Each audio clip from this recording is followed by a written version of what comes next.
How's everyone? So this is day 3 of our 21-day lead generation initiative, and we're going to talk about how to turn interrupted attention into intentional intention. And on day 1, we talked about the 3 things that's really crucial to your lead generation campaign success, which is the customer's attention, educating them about the product or service, and then essentially positioning your offer. And yesterday we talked about because attention is so important, we talked about interrupted attention and intentional attention, which is, in my opinion, the 2 types of attention that you get when it comes to your target audience. Right, so when it comes to interrupted attention, and that's the most popular form, just because of the fact that nobody sits around and waits for ads to show. Nobody goes, hey, I'm keen to see some ads today, right? So it's essentially the most popular form of advertising is interrupting someone during their, just going about their day. It's true that you get Google searches, which is more intent-driven marketing, but the CPCs are usually much higher, and you're also waiting for your target market to come to you, which is a form of advertising, and it's should be always part of your strategy. But if you want to aggressively tell your story and get more customers, then you need to go and fetch them, right? So you're going to have to go and interrupt them, and then you're going to have to turn that interrupted attention into intentional attention. So the first step would be to run a Facebook ad or a social media ad, for example. And what people don't understand is there's 3 things that makes that Facebook ad successful. And what that is your copy of the ad, your creative, and your call to action. Too many business owners just literally launch a Facebook ad without giving it any real thought. They just put a one-liner copy together, they do some creative, they think they look nice, and then they run the ad. And even though their targeting might have been weak, without even knowing, they just give up saying that Facebook advertising is not for them, when in fact, it could have been a lot more effective if you've given it some actual real thought. So my advice would be, to start with your copy. Really make it contextual to your target market. Make sure that you understand the pain points, the fears, the hopes and the dreams of these customers, and take that. And when it comes to crafting your copy of the ad, use capital letters when necessary in order to get someone's attention. Use some emojis in order to stand out. That's when you're interrupting someone, but then the copy will essentially turn that interrupted attention into intent-driven focus, right? So we've also seen, tests between long form and short form copy. You would think that people don't have time, so therefore you want to write something short and sweet and to the point. But the fact is, people have time. They just don't know what to spend their time on, and until they found something that they're interested in, right? So it's up to you to get them interested. And once they're interested, they're going to have time to learn more about your product or service, because now they're interested in what you have to say.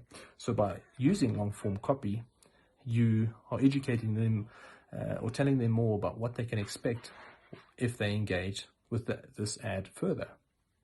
And we've tested both long form and short form, and I would say about 70% of the time long form copy outperforms short form copy, just for that specific reason, which is quite interesting. And then your creative is very important.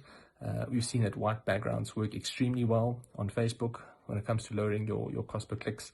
I've been running ads on Facebook since 2011. So it's almost 10 years now. And in 2013, I discovered that white backgrounds just perform better. And I think my suspicions are the fact that it's, an empty space. Like there's one ad after the other, one video after the other. It's quite cluttered. But once there's this empty space, it almost looks like it shouldn't be there. So it draws someone's attention, and you're getting a cheaper cost per click. A lot of people say video works well. I mean, I've tested it, and I think it used to work well, but getting someone to the landing page, which is essentially what you want to do, because you want to take them away from this noisy environment. So if we have to take a step back, your number one objective as a marketer should always try and be to move someone away from Facebook onto your own environment, right? And that's something that we'll talk about tomorrow, is essentially what you're going to have to say on this landing page to get more of this intentional attention. But your first objective should be to take someone away from the noise, which is like that dance club analogy, which I've referred to a couple of times, where your customers are on the internet, and the internet is like a dance club. So they're dancing right by the speaker, so it's noisy. So even though they can see you, they don't hear what you have to say until you move them away from the speaker when you sit them down by the bar, and you can have a conversation with them, and you can maybe get to know them a little bit better.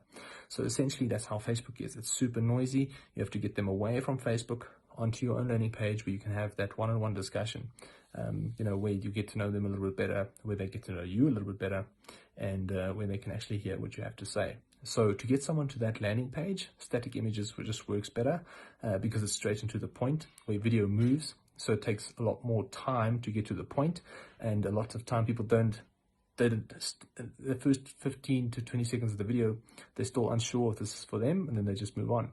Where if they just looked at a static image, within a second, they could have made the decision whether they want to learn more or not, and then they would have given you more time to tell them what you have to say. So copy, really important. Long form works better. White creates white strategic space on your ads. Keep it clean, works well. And then your call to action, which is learn more, download now. What is the other one? Like, for example, book now, or get a quote, or giving people an idea of what they can expect. That's basically what it does after they're clicking the ad. And essentially, those are the three things that helps you to get someone's interrupted attention. And, we're going to talk about during the course of the video and how we're going to shift that over to getting actual intent. But that's the first step, is getting their attention and getting them to decide that they want to learn more about this ad, or that they want to actually engage with this ad. And long form copy, strategic white space, and clean designed ad, and your call to action is going to get them to do that. So we're taking it further tomorrow. I hope this helps. All the best, and have a wonderful day.